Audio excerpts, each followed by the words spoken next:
وفات ہوئی نا، ادھر جناب یزید نے تخت پہ آتے ہی والی مدینہ ولید بن عتبہ کو جو ہے وہ جناب خط لکھا ہے.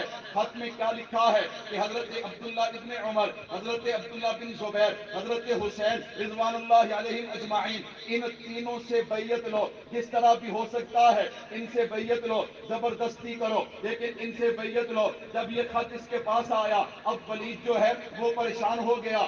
کیوں؟ اس نے کہا میں کیسے حضرت حسین رضی اللہ تعالیٰ عنہ میں ان کو کیسے مجبور کروں گا. اس نے مشورے کے لیے مروان کو بلوایا. مروان اس سے پہلے مدینے کا والی تھا. مروان آیا، مروان کہنے لگا ان تینوں کو یہاں پہ بلائیے، ابھی تک حضرت امیر معاویہ رضی اللہ تعالیٰ عنہ کی وفات کی خبر جو ہے وہ پھیلی نہیں ہے. آپ ان کو بلائیے اور انہیں بیعت پہ مجبور کیجیے. بیعت کر لے تو ٹھیک ہے، وگرنہ یہیں پہ نعوذ باللہ ان کو قتل کر دیں. جب پیغام بھیجا تو حضرت عبداللہ ابن زبیر اور حضرت حسین رضی اللہ تعالیٰ عنہ یہ دونوں حضرات مسجد میں موجود تھے. پیغام ملانا تو حضرت عبداللہ بن زبیر کہنے لگے یہ وقت جو ہے وہ حاکم کی مجلس کا تو نہیں ہے، اس وقت ہمیں کیوں بلایا گیا، کوئی خاص وجہ ہے. حضرت حسین رضی اللہ تعالیٰ عنہ اپنی حکمت اور بصیرت سے سمجھ گئے کہ حضرت امیر معاویہ رضی اللہ تعالیٰ عنہ کی وفات ہو گئی، اب یہ ہمیں بلا کے تنہائی میں یزید کے لیے بیعت لینا چاہتا ہے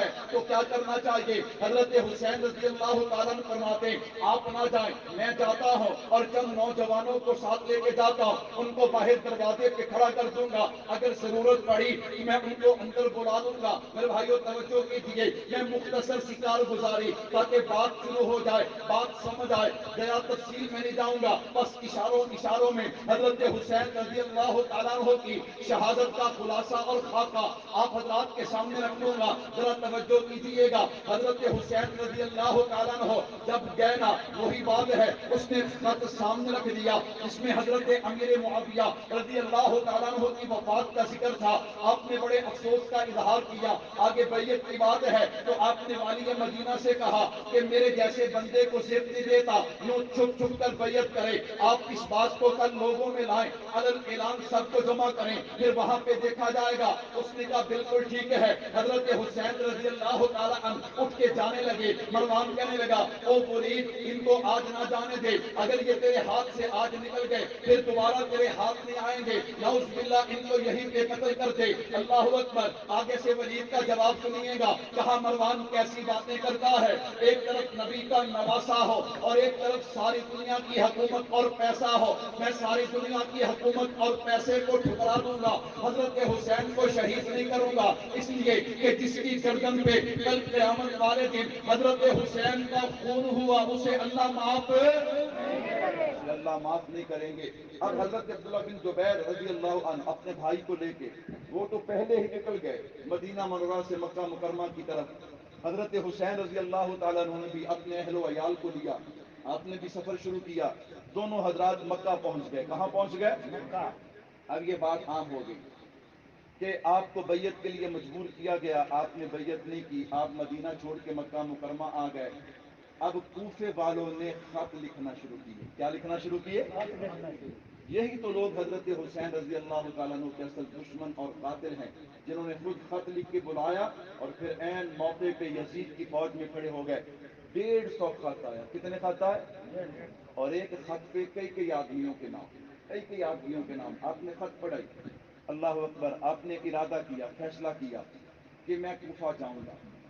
حضرات صحابہ کرام نے مشورہ دینا شروع کیا، حسین نہ جائیے، یہ کوفی وہی ہیں جنہوں نے آپ کے والد سے وفا نہیں کی، یہ کوفی وہی ہیں جنہوں نے آپ کے بھائی حضرت حسن رضی اللہ تعالیٰ عنہ سے وفا نہیں کی، آپ نہ جائیے. اللہ اکبر. آپ نے کہا میں جانے سے پہلے وہاں پہ اپنا نمائندہ بھیج کے حالات لوں گا. حضرت مسلم بن عقیل رضی اللہ تعالیٰ عنہ، میرے بھائیوں اگر میں تفصیلات میں جاؤں پھر مغرب ہو جائے لیکن بات پوری نہ ہو. میں چاہتا ہوں بس آپ حضرات کے سامنے اس انداز کے اندر، اس انداز میں میرے اکابر حضرت حسین کی شہادت کو بیان کرتے ہیں. کیوں میرے بھائیوں؟ ہم ہم حضرت حسین رضی اللہ تعالیٰ عنہ کی شہادت رونے رلانے کے لیے بیان نہیں کرتے. یہ ایک علیحدہ بات ہے کہ ان کی شہادت سن کے کسی کی آنکھ میں آنسو آ جائے, بولنے والے سننے والے کی آنکھ میں آنسو آ جائے, یہ ایک علیحدہ بات ہے. یہ تو محبت کی علامت ہے نا, یہ تو جناب پیار کی نشانی ہے. لیکن ہم قصدن ایسا نہیں کرتے. کیوں؟ میں نے کہا اس لیے جو پہلوں کے رویا کرتے ہیں وہ بعد میں قربانی دیا کرتے, وہ بعد میں قربانی دیا کرتے نہیں. میرے بھائیو, حضرت حسین رضی اللہ تعالیٰ عنہ نے حضرت مسلم بن عقیل کو بھیجا رضی اللہ تعالیٰ عنہ. چند دنوں کے اندر 18,000 لوگوں نے آپ کے ہاتھ پہ بیعت کی. کتنے ہزار لوگوں نے؟ آپ نے فرمایا یہ تو یوں محسوس ہوتا ہے کوفہ تو کوفہ, پورا عراق حضرت حسین رضی اللہ تعالیٰ عنہ کی مٹھی میں آ جائے گا. آپ نے خط لکھ دیا, اللہ اکبر. ادھر خط لکھا حسین آ جائیے, ماحول بڑا سازگار ہے. میرے بھائیو, غیب کے علم کون جانتا ہے؟ اللہ. سارے بولو, کون جانتا ہے؟ ادھر خط لکھ دیا آ جائیے. ادھر حالات تبدیل ہو گئے. نعمان بن بشیر جو کوفے کا گورنر تھا, اس کی شکایتیں گئی یزید کے پاس. یزید یا تو یہ کمزور ہے یا جان بوجھ کے کمزوری دکھا رہا ہے. یہاں پہ مسلم بن عقیل حضرت حسین کی بیعت لے رہے ہیں اور یہ آرام کے ساتھ بیٹھا ہے. نعمان بن بشیر جو تھا وہ اگرچہ یزید کا ملازم تھا لیکن دل سے اہل بیت سے محبت کرتا تھا. کیا کرتا تھا؟ دل سے محبت کرتا تھا. دل سے محبت کرتا تھا. میرے بھائیوں, زیادہ لمبی تفصیلات نہیں, بس اشارتاً سنتے جائیے. نعمان بن بشیر کو تبدیل کر کے عبید اللہ ابن زیاد کو وہاں پہ گورنر مقرر کر دیا گیا. وہ جس انداز میں آیا, میں وہ ساری باتیں چھوڑ رہا ہوں تاکہ خلاصہ اور نچوڑ آپ کے سامنے آئے. وہ آیا, اس نے آ کے ایک ہی تقریر کی ہے اور اس نے تقریر میں کیا کہا؟ اس نے کہا جو مظلوم ہے اسے انصاف ملے گا, جس کا حق مارا گیا اس کو اس کا حق ملے گا. اس نے کہا میری تلوار اور میرا درہ اس کے لیے ہے جو میری نافرمانی کرے گا اور یزید کی نافرمانی کرے گا. اللہ اکبر. جو حضرت حسین رضی اللہ تعالیٰ عنہ کا ساتھ دے گا, مسلم بن عقیل رضی اللہ تعالیٰ عنہ کا ساتھ دے گا, یہ میری تلوار اور میرا درہ اس کے لیے ہے. اتنی بات تھی, وہ 18,000 بیعت کرنے والے ان کے پتے پانی ہو جاتے ہیں. انہوں نے حضرت مسلم بن عقیل رضی اللہ تعالیٰ عنہ کو تنہا چھوڑ دیا. ادھر حضرت حسین کو خط ملا. آپ کی تیاری تو پہلے تھی, لیکن جب حضرت مسلم بن عقیل رضی اللہ تعالیٰ عنہ کا خط ملا نا, پھر تو آپ نے بھرپور انداز میں تیاری شروع کی ہے. ہاں, حضرات صحابہ کرام آتے, آ کے سمجھاتے حسین نہ جائیے. سب کے جواب میں حضرت حسین نے ایک ہی بات کہی, کہا مجھے خواب کے اندر میرے نانا نے مجھے ایک حکم دیا ہے, میں اس کی تعمیل کے لیے جا رہا ہوں. حسین وہ خواب کیا ہے, وہ حکم کیا ہے؟ فرمایا آج تک میں نے کسی کو بتایا بھی نہیں اور میں کسی کو بتاؤں گا بھی نہیں, یہاں تک کہ میں اپنے رب کے پاس پہنچ جاؤں گا. تمام حضرات سمجھ گئے کہ حضرت حسین رکنے والے نہیں ہیں. چلو عورتوں کو نہ لے کے جائیں, بچوں کو نہ لے کے جائیں. بھائیو, حضرت حسین کیسے نہ لے کے جاتے؟ آپ کوئی جنگ کے لیے جا رہے تھے, کوئی جنگ کے لیے جائے, وہ بچے ساتھ لے کے نہیں جاتا, وہ عورتیں ساتھ لے کے نہیں جاتا. وہ تو کوفیوں کے بلانے پہ, ان کے خط لکھنے پہ, 18,000 لوگوں کے بیعت کرنے پہ, ان کے بلانے پہ حضرت حسین رضی اللہ تعالیٰ عنہ تشریف لے کے جا رہے تھے. میرے بھائیوں, لمبی تفصیلات ہیں, میں تفصیلات میں نہیں جاتا, صرف اشارتاً بات کرتا ہوں. حضرت حسین کا قافلہ چلانا, راستے میں ایک شاعر ملا, کچھ اور حضرات ملے جن سے گفتگو ہوئی, جس کا خلاصہ یہ تھا حسین نہ جائیے, اب بھی رک جائیے. کیوں؟ حضرت مسلم بن عقیل رضی اللہ تعالیٰ عنہ کو شہید کر دیا گیا اور کوفیوں کے حالات یہ ہیں کہ دل تو آپ کے ساتھ ہیں اور تلواریں یزید کے ساتھ, تلواریں یزید کے ساتھ ہیں. حضرت حسین رضی اللہ تعالیٰ عنہ نے اپنے سفر کو جاری رکھا. مقام حاجر آ گیا. کیا آ گیا؟ اب یہاں سے صرف آپ 10 منٹ جا کر اگر سبحان اللہ کہہ دیں تو بڑا مزہ آئے گا. سبحان اللہ. آنے والی باتیں انشاءاللہ ایمان کو گرما دیں گی. کیوں؟ ہم حضرت حسین رضی اللہ تعالیٰ عنہ کا ذکر رونے رلانے کے لیے نہیں کرتے, بلکہ اپنے ایمان کو مضبوط کرنے کے لیے کرتے ہیں. کہو بے شک. مقام حاضر آیا نا, تو حضرت حسین رضی اللہ تعالیٰ عنہ نے حضرت قیس کو کہا, قیس یہ خط لے اور میرا قاصد بن کے جا کوفہ میں, اور جن لوگوں نے مجھے خط لکھے ہیں, مجھے بلایا ہے, ان کو کہو کہ میں مقام حاضر پہ آ گیا ہوں, میرے استقبال کی تیاری کرو. میرے استقبال کی کیا کرو؟ تیاری کرو. حضرت قیس خط لے کے نکلے. قادسیہ سے آگے ابن زیاد کی پولیس تھی, فوج تھی, سپاہی تھے. انہوں نے حضرت قیس کو پکڑا. اور پکڑ کے خط سمیت جو ہے ابن زیاد کے پاس پہنچا دیا. جب اس کے پاس پہنچایا نا, ابن زیاد کہتا اچھا تو قاصد بن کے آیا ہے, اگر تو اپنی جان بخشی چاہتا ہے تو تیری جان میں بخش سکتا ہوں, لیکن تجھے ایک کام کرنا ہوگا. ایمان والو اب ذرا جاگ کے سنیے گا کیا کام کرنا ہوگا.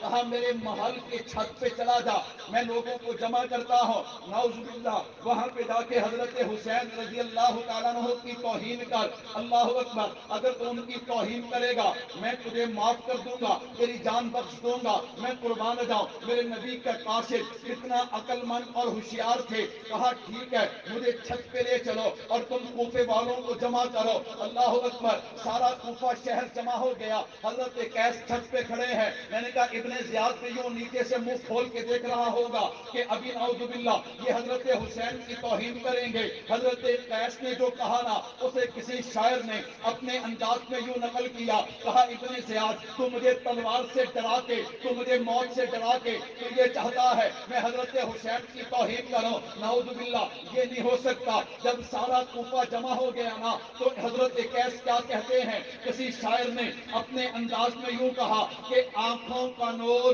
دل کی چاہت حسین ہے. سبحان اللہ, کہہ دو سبحان اللہ. میں ساتھی نے کیا کرتا بھی ایویں بندہ لمبے لمبے دعوے کرے نا, گل چنگی نہیں. وہ 3 گھنٹے والے مولوی بھی ختم ہو گئے تھے. عوام بھائیو ذرا سنیے گا, ابن زیاد کھڑا ہے, سارے کوفی دیکھ رہے ہیں یہ کیا ہو رہا ہے. میں نے کہا حضرت حسین کے قاصد نے کیا کہا, آنکھوں کا نور دل کی چاہت حسین ہے, اسلام کی شناخت غیرت حسین ہے. دنیا میں احترام کے لائق ہے جتنے لوگ, ان محترم نفوس میں شامل حسین ہے. وہ جس نے زباں چوسی محبوب کبریا کی, وہ خوش نصیب کامل مرشد حسین ہے. وہ کہتے ہیں حضرت حسین کی توہین کرنا. نعوذ باللہ. میں نے کہا انہوں نے کیا کہا, حسین نور عین ہے ہمارے دل کا چین ہے. کہو سبحان اللہ. جس جس کے دل کا چین ہے کہہ دے سبحان اللہ. حسین نور عین ہے ہمارے دل کا چین ہے. حسین پر میں کیا کہوں, حسین بس حسین ہے, حسین بس حسین ہے. حسینی ہوں حسینیت سے دل میرا آباد ہے. حسین زندہ باد ہے, حسین زندہ باد ہے. ہاں جناب, اتنے زیاد کہنے لگا اسے پکڑو اور پکڑ کے اسے محل کی چھت سے نیچے گرا دو. وہیں کھڑے کھڑے اعلان کیا, اور خط لکھنے والوں میرا حسین جو ہے وہ مقام حاضر پہ پہنچ چکا ہے, ان کے استقبال کی تیاری کرو. ہاں سپاہیوں نے پکڑا, اٹھا کے نیچے پھینکا, نیچے گلی بازار میں گرے, لاش کے ٹکڑے ٹکڑے ہو گئے. میں نے کہا بھائی انہوں نے ٹکڑے ٹکڑے کروا دیے لیکن پیغام حسین پہنچا دیا, حضرت حسین کا مقام بھی سنا دیا, اور جو پیغام لے کے آئے تھے وہ پیغام بھی پہنچا دیا. حضرت حسین کا قافلہ چل رہا ہے, قادسیہ سے آگے نکلے. حر بن یزید جو ہے وہ 1000 کا لشکر لے کے آتا ہے, ساتھ ساتھ چلتا ہے, کہتا ہے میں نے آپ سے لڑنا نہیں ہے, میں نے صرف آپ کو کوفے پہنچانا ہے, نمازیں آپ کے پیچھے پڑتا ہے. اللہ اکبر. چلتے چلتے 3 محرم الحرام 61 ہجری ہے. میں نے کہا بھائی عمر بن سعد جو ہے وہ 4000 کا لشکر لے کے آتا ہے. جب وہ 4000 کا لشکر لے کے آیا, اس نے آتے ہی پوچھا حسین آپ کیوں آئے ہیں. آپ نے فرمایا میں آیا نہیں, مجھے تو بلایا گیا ہے. وہ 150 خط نکال کے آگے رکھے ہیں, دیکھو انہوں نے مجھے خط لکھ کے بلایا ہے, اب کیا ارادہ ہے. فرمایا اگر کوفی بدل گئے تو میں مدینے واپس چلا جاتا ہوں. کہہ دو سبحان اللہ. میں جہاں سے آیا ہوں وہاں واپس لوٹ جاتا ہوں اگر یہ بدل گئے. اس نے کہا اچھا. اس نے فوراً ابن زیاد کو خط لکھا, ابن زیاد حضرت حسین آئے نہیں, ان کو بلایا گیا ہے. ان کو کیا کیا گیا ہے, بلایا گیا ہے. اور وہ لڑائی نہیں چاہتے, وہ فرماتے کہ اگر یہ بدل گئے تو میں واپس لوٹ جاتا ہوں. اللہ اکبر, اللہ اکبر. 7 محرم الحرام کو جواب آیا خط کا. کہا کوئی بات نہیں, بس صرف ایک بات ہے کہ یا تو یزید کی بیعت کریں. کس کی بیعت کریں, یزید کی بیعت کریں, یا ان پہ پانی بند کر دو, یا ان پہ کیا کر دو, پانی بند کر دو. اللہ اکبر. جڑا 9 محرم تے 10 محرم نو رنگ برنگے پانی پیوے انہوں کی پتا پیاس کنوں کہندے ہیں. سبحان اللہ. اسے کیا پتا پیاس کسے کہتے ہیں. میرے بھائیوں توجہ کیجئے گا, حضرت حسین رضی اللہ تعالیٰ عنہ نے فرمایا بیعت تو میں نہیں کرتا, اچھا شام کو دوبارہ ملیں گے اپنے اپنے لشکر کے ساتھ. پانی بند کر دیا, پانی پہ پہرا ہے, 500 سپاہی عمر بن سعد نے لگا دیے. شام کا وقت ہوا, دونوں اپنے اپنے لشکر کے ساتھ آئے. حضرت حسین رضی اللہ تعالیٰ عنہ نے 3 باتیں ارشاد فرمائی. فرمایا نمبر 1 مجھے بلایا گیا, اب اگر یہ بدل گئے ہیں تو میں واپس لوٹ جاتا ہوں. نمبر 2 مجھے یزید کے پاس جانے دو, اسلامی سرحد پہ جانے دو. مفتی اعظم پاکستان مفتی محمد شفیع صاحب رحمۃ اللہ علیہ فرماتے ہیں دل نہیں مانتا, یہ 2 شرطیں حضرت حسین کی ہوں گی. نانا حسین یزید کے پاس کیوں جائیں جب یزید کو مانا ہی نہیں تو یزید کے پاس کرنے کا جانا ہے, اور سرحد جب یزید کو مانا نہیں تو پھر سرحد کیسی ہے. بس ان کی ایک ہی شرط تھی کہ اگر یہ بدل گئے ہیں میں لڑائی کے لیے نہیں آیا, میرے ساتھ تو بچے ہیں, میرے ساتھ تو عورتیں ہیں, میں لڑنا تھوڑے آیا ہوں. اگر یہ مکر گئے ہیں بدل گئے ہیں میں واپس لوٹ جاتا ہوں. عمر بن سعد نے دوبارہ ابن زیاد کو خط لکھا, وہ لڑائی نہیں چاہتے, وہ جنگ نہیں چاہتے, وہ کہتے میں واپس لوٹ جاتا ہوں. جب دوبارہ خط گیا نا ابن زیاد نے اس پہ سوچنا شروع کیا کہ اگر لڑائی سے بچا جا سکتا ہے, اگر جنگ سے بچا جا سکتا ہے تو ہم اپنے آپ کو بچا لیں. ابھی یہ سوچ رہا تھا,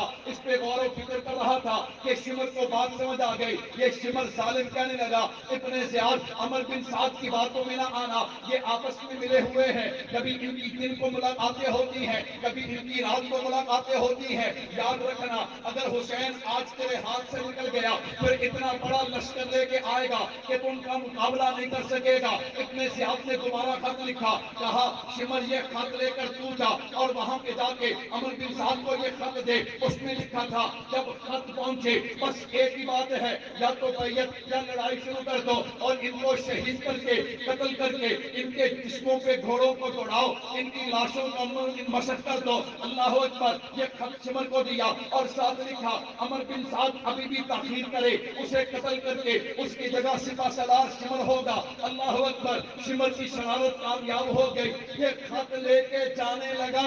یہ خط لے کے بولو یار, یہ خط لے کے آ گیا نا تک کے سٹارٹ پہ, میں تک کرائی جانا تھی چلی جانا. سبحان اللہ. اللہ اکبر. حضرت فرماتے تھے صاحب عقیدہ حیات النبی بھی بیان کرے. میں نے کہا یہ ایک عنوان سننے کو بڑی بات ہے. انشاءاللہ دوبارہ اللہ نے موقع دیا تو عقیدہ حیات النبی پہ کھل کے بات کریں گے. کہو انشاءاللہ.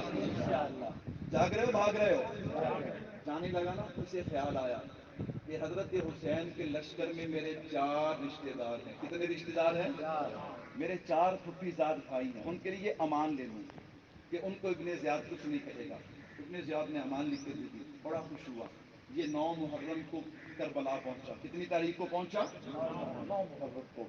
اس نے وہ جو امان کی نا وہ اپنے رشتہ داروں کی طرف بھیجی. انہوں نے امان پڑھی نا, اس نے کہا وہ بہت خوش ہوں گے, مجھے شاباش دیں گے. وہ کہنے لگے شمر تیرے تے بھی لعنت, تیرے تے بھی لعنت, ابن زیاد تے بھی لعنت. اور ظالموں ہمیں امان دیتے ہو اور نبی کے نواسے کو شہید کرتے ہو. جاؤ اپنی امان اٹھاؤ, ہم جئیں گے بھی حسین کے ساتھ, مریں گے بھی حسین کے ساتھ. میرے بھائیو توجہ کیجئے گا. اب جب یہ خط لے کے آیا, اس نے خط عمر بن سعد کو دیا. اب چونکہ اپنی سپہ سالاری جاتی تھی, فوراً لشکر لے کے نکلا. توجہ کیجئے گا, لشکر لے کے نکلا. حضرت حسین رضی اللہ تعالیٰ عنہ نے حضرت عباس کو کہا عباس پوچھئے لشکر لے کر کیوں آئے ہیں. جب جا کر حضرت عباس نے بات کی ہے تو عمر بن سعد کہنے لگا حسین بس اب 2 باتوں میں سے ایک بات ہے, یا تو یزید کی بیعت قبول کیجئے یا لڑنے کے لیے تیار ہو جائیے. اللہ اکبر, اللہ اکبر. مجھے یوں کہنے دینا. اس نے کہا کہ حسین اب 2 باتیں ہیں, نعوذ باللہ, یا تو جھک جائیں, بیعت کرنا جو ہے یہ جھکنا ہی ہے نا, یا تو جھک جائیے یا پھر کٹنے کے لیے تیار ہو جائیے. میرے حسین نے کیا کہا ہوگا تو مجھے ڈرانے آیا ہے. سن لے, حالات کے قدموں میں کلندر نہیں گرتا, ٹوٹے جو ستارہ وہ زمین پہ نہیں گرتا. بڑے شوق سے گرتے ہیں دریا سمندر میں, مگر کوئی سمندر دریا میں نہیں گرتا. نہ سر جھکا کے جیے نہ منہ چھپا کے جیے, ستمگروں کی نظروں میں نظریں ملا کے جیے. راہ وفا میں ایک رات کم جیے تو حیرت کیوں, اوے ہم تو ان کے ساتھ جیے جو مشعلیں جلا کے جیے. آیا ہم نے تو سبق پڑھا ہے, فنا فی اللہ کی تہ میں بقا کا یہ راز مضمر ہے. جسے مرنا نہیں آتا اسے جینا نہیں آتا. اگر تسی کہندے ہو تے گل پوری کر دندے ہیں, نہیں کہندے تے دعا کرا دندے ہیں. پوری کرو تو پھر کہہ جو نا سبحان اللہ. کئی نے نہیں کہی وہ جمہوریت تو ہٹ رہے ہیں اسی نے جمہوریت کے قائل نا حضرت مولانا فضل الرحمان دامت برکات عالیہ مل کے کہہ دو سبحان اللہ. حضرت حسین رضی اللہ تعالیٰ نے فرمایا میں بیعت نہیں کروں گا میں لڑوں گا لیکن آج تاریخ کیا ہے آج 9 محرم فرمایا کل 10 محرم ہے کل سے لڑائی کا آغاز کریں گے. درمیان میں بہت سی باتیں ہیں وہ ساری باتیں میں چھوڑ رہا ہوں تاکہ عنوان پورا ہو جائے بات پوری ہو جائے لمبی تفصیلات ہیں میرے بھائیوں توجہ کیجئے گا. حضرت حسین رضی اللہ تعالیٰ نے فرمایا آج نہیں لڑتے کل لڑیں گے. اس رات آپ نے 2 کام کیے. کتنے کام کیے؟ ایک تو عبادت ذکر و اذکار دعا استغفار اور ایک کام آپ نے یہ کیا کہ سب سے پہلے اپنے پورے لشکر کو جمع کیا. کس کو جمع کیا؟ لشکر کو جمع. پورے لشکر کو جمع کر کے کہا ہم آئے اور ارادے سے تھے حالات اور بن گئے اور اللہ کا شکر ہے کہ جیسے ساتھی اللہ نے مجھے دیے ہیں کسی اور کو عطا نہیں. ایسے وفادار تم ہو تم بے وفا نہیں ہو وفادار ہو. رات کا وقت ہے تم جو چاہو جانا چاہو جس طرف رخ آئے اس طرف نکل جاؤ اور جہاں دل کرے وہاں جا کے بس جانا. سب بیک زباں ہو کے کہتے ہیں حسین کیسی باتیں کرتے ہو جئیں گے بھی تیرے ساتھ دنیا میں بھی تیرے ساتھ جنت میں بھی تیرے ساتھ. آپ نے پھر حضرت مسلم بن عقیل رضی اللہ تعالیٰ عنہ کے خاندان کے لوگوں کو علیحدہ کیا. یار تمہارے ایک بزرگ کی قربانی لگ گئی ہے تم تو واپس چلے جاؤ. وہ کہنے لگے میں اپنے انداز میں سمجھانے کے لیے کہتا ہوں. انہوں نے کہا ہوگا حسین اگر کل قیامت والے دن ہمارے بزرگ نے ہمارا گریبان پکڑ لیا کہ حسین کو کربلا کے میدان میں اکیلا چھوڑ کر آ گئے تھے تو کیا جواب دیں گے؟ حسین جیسے ہمارے بزرگوں نے آپ کے لیے جان دی ہم بھی جان دیں گے. کہو سبحان اللہ. عورتوں کے خیمے میں چلے گئے. حضرت زینب رضی اللہ تعالیٰ عنہ زینب کل تیرے بھائی کی لاش گرے گی تیرے بھتیجوں کی لاش گرے گی لیکن تو نے اپنے بال نہیں کھولنے اپنا پردہ نہیں اتارنا تیری آواز خیمے سے باہر نہیں آنی چاہیے اور نہ آئی ہے کہو بے شک. میرے بھائیو توجہ کیجئے گا 10 محرم الحرام دونوں لشکر آمنے سامنے ہیں. حضرت حسین نے ایک لمبی تقریر کی اب اس کا وقت نہیں ہے. جب تقریر تھوڑی سی لمبی ہوئی تو شمر نے پہلا تیر چلایا. اب لڑائی کا آغاز ہو گیا. ادھر ہزاروں ہیں ادھر صرف 72 ہیں. اللہ اکبر. ہر کوئی کوشش کرتا کہ حضرت حسین کے سامنے شہید ہو جاؤں. حضرت حسین کے سامنے کھڑے ہوتے شہید ہو جاتے کھڑے ہوتے شہید ہو جاتے حتیٰ کہ نماز ظہر کا وقت ہو گیا. آپ نے اعلان کیا کہ جنگ کو روکو ہم نماز پڑھنا چاہتے ہیں لیکن وہاں پہ کون سنتا تھا؟ آپ نے صلاۃ الخوف کے طرز پہ نماز ادا کی ہے. اب نماز کے بعد کا منظر کیا ہے؟ اکثر ساتھی حضرت حسین کے شہید ہو گئے. اچانک حضرت حسین کا وہ 18 سال کا کڑیل جوان میرے بھائیوں بوڑھا باپ یہ تو دیکھتا ہے کہ بیٹا سہرے باندھ کے باپ سے نکاح کی اجازت لینے کے لیے آتا ہے لیکن یہ عجیب منظر ہے. حضرت علی اکبر میں قربان جاؤں حضرت حسین کے بڑے بیٹے جن کی عمر 18 سال ہے یہ کڑیل جوان تیاری کرتا ہے اپنے باپ سے اجازت لیتا ہے ابا جان مجھے اجازت دیجئے میں میدان کارزار میں اترنا چاہتا ہوں. حضرت حسین نے اجازت دی ہے. علماء نے لکھا ہے کہ حضرت علی اکبر کی شکل مبارک اپنے دادا حضرت علی المرتضی شیر خدا رضی اللہ تعالیٰ عنہ سے ملتی تھی. جب آپ گھوڑے پہ سوار ہو کے نکلے نا تو آپ کی زبان پہ تھا او کوفیو مجھے پہچانو مجھے علی بن حسین بن علی کہا جاتا ہے. ہم وہی لوگ ہیں کہ جو نبی کے سب سے زیادہ قریب ہیں. تاریخ لکھتی ہے آپ جس طرف جاتے دشمن کی صفیں پلٹ کے رکھتے تھے. دشمن کہنے پہ مجبور ہو گیا. جو محسوس ہوتا ہے علی اکبر نہیں بلکہ علی شیر خدا آ گئے ہیں. حضرت حسین بیٹھے اپنے بیٹے کو دیکھ رہے ہیں. وہ کیسا منظر ہوگا؟ میرے حسین کا کتنا بڑا حوصلہ ہے کتنا بڑا صبر ہے. دیکھتے ہی دیکھتے ایک ظالم نے نیزہ مارا. حضرت علی اکبر تڑپ کے گھوڑے سے نیچے گرے ہیں. حضرت حسین اٹھے بچانے کے لیے دوڑے. آپ کی آنکھوں کے سامنے ایک ظالم نے آپ کی لاش کے ٹکڑے ٹکڑے کر دیے. اللہ اکبر. وہ جوان بیٹے کی میت پہ نہ رویا وہ حسین جس نے اپنا سب کچھ کھو کے پھر بھی کچھ نہ کھویا. وہ حسین جو تحت آگ کے شولوں پہ سویا. وہ حسین جس نے اپنے خون سے دنیا کو دھویا. وہ حسین. جو باپ ہو نا باپ ہو کہنا آسان ہے. بیٹے کی لاش بیٹے کو چھوٹی سی تکلیف آ جائے چوٹ لگ جائے چھوٹا سا زخم ہو جائے باپ تڑپ جاتا ہے. حضرت حسین کے کتنے بڑے حوصلے ہیں کہ بیٹے کی لاش کو اٹھا کے لائے. ابھی خیمے میں نہیں پہنچے پیچھے سے آواز آتی ہے یا اماں، او میرے چچا. آپ نے پیچھے مڑ کے دیکھا تو حضرت حسن کے بیٹے حضرت قاسم تھے، جن پہ عمر بن سعد نے حملہ کیا، سر پہ تلوار ماری.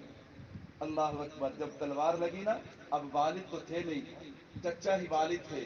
اللہ اکبر. حضرت حسین کو آواز دی، او میرے چچا. حضرت حسین نے یوں پیچھے مڑ کے دیکھا، دوڑے آ کر وار کیا، اس کا بازو کاٹا. لیکن حضرت قاسم بھی اپنی جوانی اللہ کے دین پہ قربان کر گئے. میرے بھائیو، حضرت حسین رضی اللہ تعالیٰ عنہ اب یوں سمجھیے تنہے تنہا ہے. اللہ اکبر. بس آخری منظر کشی کرنے جا رہا ہوں. میرے بھائیوں پوری توجہ کیجئے گا تاکہ بات مکمل ہو، سمجھ آ جائے. بات مکمل ہو، سمجھ آ جائے. آپ نے آج تقریر سننی ہے، ہم نے انشاءاللہ روز کرنی ہے. کہو انشاءاللہ. تو اس لیے ہمیں اپنے گلے کا بڑا احساس ہے، لیکن بات پوری ہو جائے اس سے اچھی بات بھی کوئی نہیں ہے. اللہ اکبر. خیر، حضرت حسین رضی اللہ تعالیٰ عنہ کی طرف ایک ظالم پڑا اور اس نے اپنی تلوار حضرت حسین کے سر مبارک پہ ماری. لوہے کی خود کو، ٹوپی کو تلوار چیرتی ہوئی سر مبارک پہ لگی. آپ نے یوں کپڑا لیا اور اپنے سر مبارک کو باندھا. باندھ کے خیمے کی جو لکڑی تھی اس کے ساتھ ٹیک لگائی. یوں نظر اندر گئی تو اندر 6 ماہ کے عبداللہ، جن کو علی اصغر کہا جاتا ہے، سبحان اللہ، وہ کھیلتے ہوئے نظر آئے. حضرت حسین نے اشارہ کیا. میں نے کہا حضرت حسین کہتے ہوں گے اپنے والد سے آخری ملاقات کر لے، پھر تو پوچھے گا کہ میرے والد کیسے تھے. آپ نے اسے سینے پہ لٹایا. ایک ظالم نے تیر مارا اور حضرت علی اصغر کو بھی شہید کر دیا. آپ نے ان کا خون لے کے یوں زمین پہ بکھیر دیا. اللہ، ان ظالموں سے تو ہی انتقام لینا. اب حضرت حسین رضی اللہ تعالیٰ عنہ اکیلے بچے ہیں. ہر طرف کوفے، حضرت حسین اکیلے ہیں. بلا کی پیاس ہے. آپ نے دائیں بائیں سامنے پیچھے دیکھا، پانی پلانے والا بھی کوئی نہیں بچا. آپ نے اپنے گھوڑے کا رخ جو ہے وہ دریائے فرات کی طرف موڑا ہے. دریائے فرات کے کنارے پہ گئے. آپ نے پانی کا چلو بھرا، اپنے ہونٹوں کے قریب کیا. حسین بن نمیر نے تیر مارا جو آپ کے ہونٹوں پہ آ کے لگتا ہے، خون کا فوارہ نکلتا ہے. آپ نے وہیں پہ پانی کو چھوڑا. آپ کھڑے ہوئے. 67 زخم تھے حضرت حسین رضی اللہ تعالیٰ عنہ کے جسم اطہر پہ. اللہ اکبر. 33 نیزوں کے، 34 تلواروں کے. لباس کا حال کیا ہوگا؟ ہر طرف گرد و غبار اڑی ہوئی ہے. اللہ اکبر. حضرت حسین دوبارہ گھوڑے پہ سوار ہوتے ہیں اور دشمن کی صفوں کی طرف. ایک آدمی کی ہمت نہیں کہ وہ مقابلے میں آئے. 10 کوفی جمع ہو کے حضرت حسین کے مقابلے میں آتے. آپ ان کو کاٹ کے رکھ دیتے. دیکھنے والے نے دیکھ کے کہا یہ کون ہے، یہ کون ہے؟ میں نے کہا یہ بل یقین حسین ہے جو نبی کا نور عین ہے. یہ بل یقین حسین ہے، نبی کا نور عین ہے. لباس ہے پھٹا ہوا، غبار میں اٹا ہوا، تمام جسم نازنی چیدہ ہوا، کٹا ہوا. یہ کون ذی وقار ہے، بقا کا شہ سوار ہے کہ ہزار دشمنوں کے سامنے ڈٹا ہوا. ادھر سپاہ شام ہے، ہزار انتظام ہے. ادھر ہے دشمنان دین، ادھر فقط امام ہے. مگر عجیب شان ہے، غضب کی آن بان ہے. جس طرف اٹھی ہے تے بس خدا کا نام ہے. یہ بل یقین حسین ہے، نبی کا نور عین ہے. سمر کہنے لگا یوں نہیں بات بنے گی، اکٹھے ہو کے سارے حملہ کرو. کسی نے تیر چلایا، کسی نے تلوار ماری. حضرت حسین رضی اللہ تعالیٰ عنہ جام شہادت نوش کرتے ہیں. اے کربلا کی خاک، اس احسان کو نہ بھول. تڑپی ہے تجھ پہ لاش جگر گوشہ بطول. اسلام کے لہو سے تیری پیاس بجھ گئی، سیراب کر گیا تجھے خون رگے رسول. کہہ دو سبحان اللہ. تھک گئے ہو ماشاء اللہ؟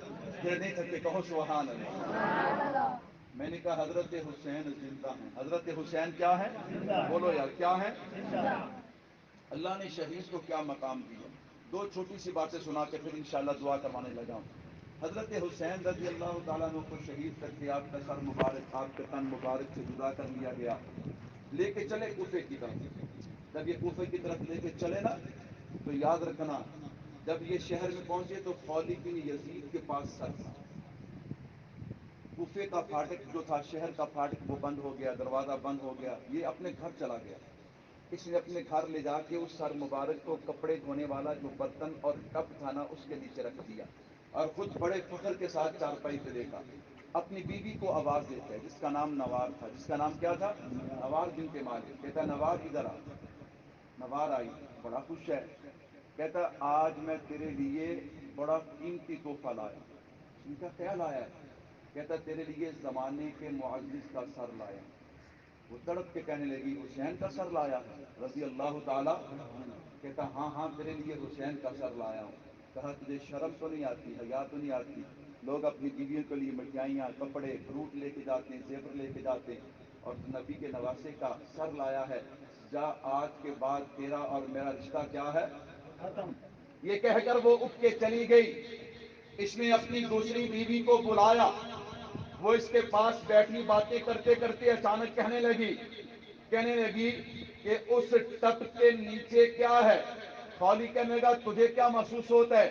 کہا میں دیکھ رہی ہوں وہاں سے ایک روشنی اٹھ رہی ہے، ایک نور اٹھ رہا ہے اور آسمان کی طرف جا رہا ہے، اور سفید رنگ کے پرندے اس کے ارد گرد چکر لگا رہے ہیں. میں نے کہا وہ تو حضرت حسین رضی اللہ تعالیٰ عنہ کی نورانیت اور ان کی برکت، اور وہ سفید پرندے نہیں، وہ تو اللہ کے فرشتے ہیں جو میرے حسین کا دیدار کرنے کے لیے آئے. تو پھر مجھے کہنے دینا وَلَا تَقُولُوا لِمَن يُقْتَلُ فِي سَبِيلِ اللَّهِ أَمْوَاتٌ بَلْ أَحْيَاءٌ وَلَٰكِن لَّا تَشْعُرُونَ. اس سے آگے مستقل عنوان ہے کہ ابن زیاد کے ساتھ کیا ہوا، خولی کے ساتھ کیا ہوا، شمر کے ساتھ کیا ہوا، یزید کے ساتھ کیا ہوا. میں ان حالات کو بیان نہیں کرتا، پھر میرے رب نے کبھی موقع دیا. میں صرف اتنی بات کہنا چاہتا ہوں، ابن زیاد، شمر، یزید چاہتے تھے کہ حضرت حسین رضی اللہ تعالیٰ عنہ کا نام و نشان مٹ جائے. میں نے کہا نا یہ نام و نشان مٹنے والا نہیں. کیوں؟ وَلَا تَقُولُوا لِمَن يُقْتَلُ فِي سَبِيلِ اللَّهِ أَمْوَاتٌ بَلْ أَحْيَاءٌ وَلَٰكِن لَّا تَشْعُرُونَ. قیامت تک میرے نبی کا دین بھی رہے گا، حضرت حسین کا نام بھی رہے گا. میں نے کہا اللہ مجھے اور آپ کو صحیح معنوں میں حضرت حسین کا غلام بننے کی توفیق عطا